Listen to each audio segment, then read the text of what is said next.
بسم الله والصلاة والسلام على رسول الله. ازيكم يا بنات؟ عاملين ايه؟ يا رب تبقوا بخير وبصحة وبهنا كده يا رب. يومكم كده زي الفل وصباحكم زي الفل.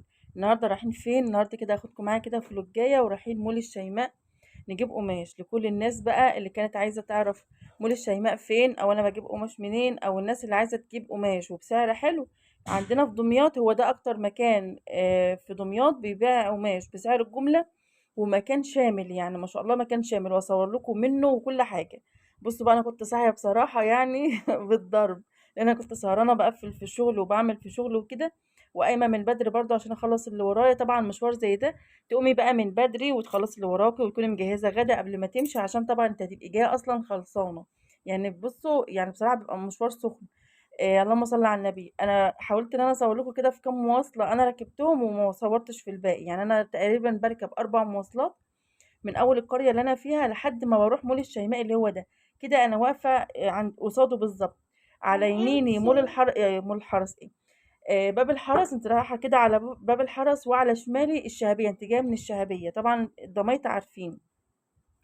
بتخشي بقى بسم الله ما شاء الله، اول ما بدخل كده بنلاقي في وشنا الحاجات اللي هي الشيفونات دي خمره بقى وقماش شيفون وكده، وعلى شمالك فيه ستاير برضو وحاجات من دي. وبعد كده بدخل على طول بتلاقي ما شاء الله قاعه كبيره جدا فيها القماش اللي هو الايه بقى، بتاع الجلاليب السمراء والجلاليب السعودي والحاجات دي، وكمان قماش الفيزون. وفي قماش يعني هم كل شويه اصلا بيغيروا في اماكن القماش، بس عامه يعني ايه، على وضعها تقريبا من الدور اللي فات، حاجات بسيطة كده اللي اتغيرت. وهنا كمان بقى لفت لكم كده لقيت برضو هنا قماش الفرو والحاجات ده برضو مكانها اصلا من الدور اللي فات. بس عايزة اصدمكم يا جماعة، الاسعار بصوا هوبا هوبا خالص، والله بجد يعني انا اتصدمت. الاسعار عالية جدا، غلت قوي قوي قوي. بصوا المول ده كذا كذا دور، انا ما صورتش غير في الدور اللي تحت بس، اللي هو بتاع الملايات، واللي انا بصور لكم فيه دوت. في بقى فوق ما شاء الله لقمشه بسم الله ما شاء الله. هنا بقى زي ما قلت لكم قماش بقى الملايات، انت بتخشي كده ما شاء الله، ده كل ده كده قماش المصريه، كل اللي انا بصوره ده قماش المصريه، تمام. انا عايزه اقول لكم يا جماعه الاسعار والله بجد راحت في داهيه، راحت في داهيه. انا هقول لكم الاسعار اللي هي النهارده، احنا كنت امبارح ايه، 8/9، تاريخ 8/9. المصرية ب40 جنيه من هناك. طبعا انت هتجيبيه مش هتبيعيه ب40 جنيه، هتزودي على كل متر 5 جنيه زي ما اتفقنا قبل كده، لأن طبعا بتركبوا مواصلات كتير. هنا بقى قماش العمرية، هنا بقى كنت عايزة أفرش وأنام. بجد قماش بسم الله ما شاء الله، العمرية خطيرة خطيرة في ألوانها وشياكة أشكالها وشياكة حلاوتها وكل حاجة. أنا عايزة أقول فيها شعر بجد. بس على سعرها بقى من هناك ب85 جنيه، يعني عشان برضو تبيعيه تجيبيه هتبيع المتر على 90 جنيه و95 جنيه كمان، على حسب انت ركبت مواصلات قد ايه وصرفتي قد ايه، تمام. شوفوا الاشكال بجد، انا كنت اروح واجي اقف عند العمريه، اروح واجي واقف عند العمريه، نفسي اخد كل حاجه منها. بس طبعا لقيتها غاليه جدا، فحاولت ان انا اشكل كده اجيب من ده ومن ده. انا ما جبتش من المصريه بصراحه، انا جبت من العمريه وجبت من الثري دي. تمام. المصريه صعبه في شغلها، او يعني مش صعبه في شغلها بس يعني ايه، اشكالها بصراحه مش حلوه، ما بتعجبنيش. لكن انت لو مبتدئه هتجيبي طقمين من المصرية، ده أساسي عشان خاطر الدنيا تمشي معاك، انت لسه في الأول والناس برضو لسه مش عارفاكي وكده، يعني عشان خاطر ايه تبقى معاكي حاجة رخيصة وحاجة غالية وكده.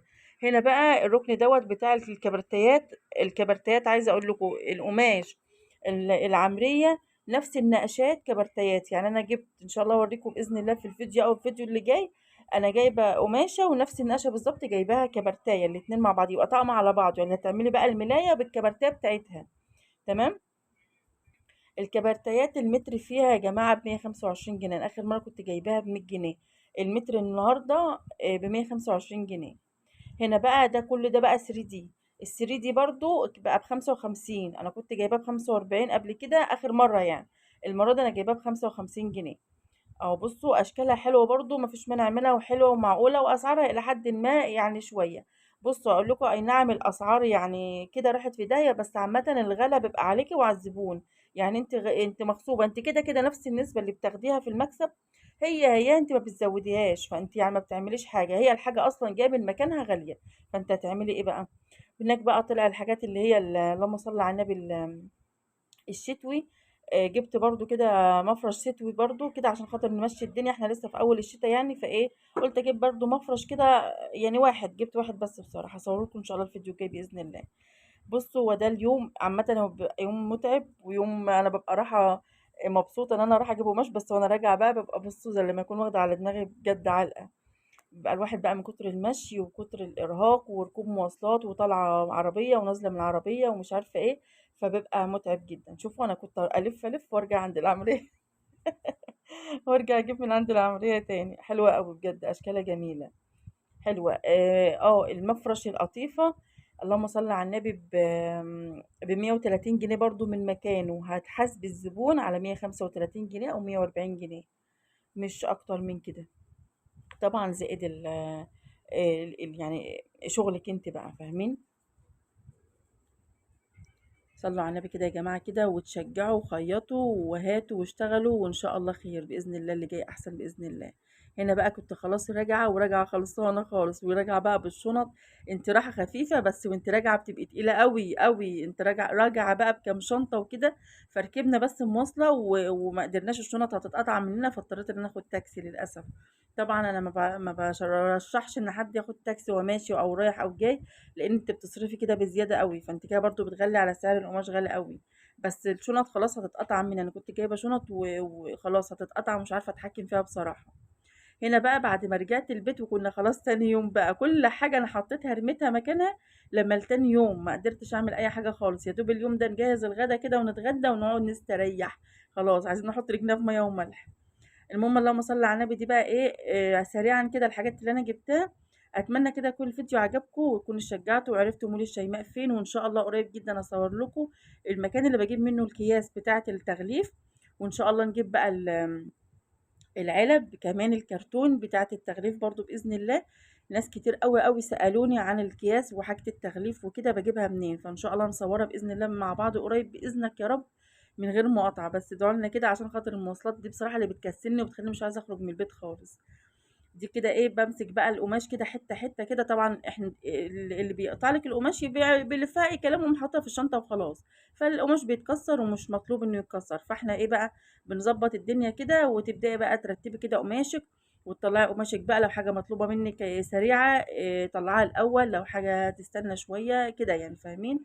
اتمنى كده يكون الفيديو عجبكم يا جماعه، حطوا لي كده لايك للفيديو واشتراك في القناه. يلا بقى اسيبكم بالف سلام. دي الدفايه العاطفه اللي انا جبتها، جميله جميله جدا.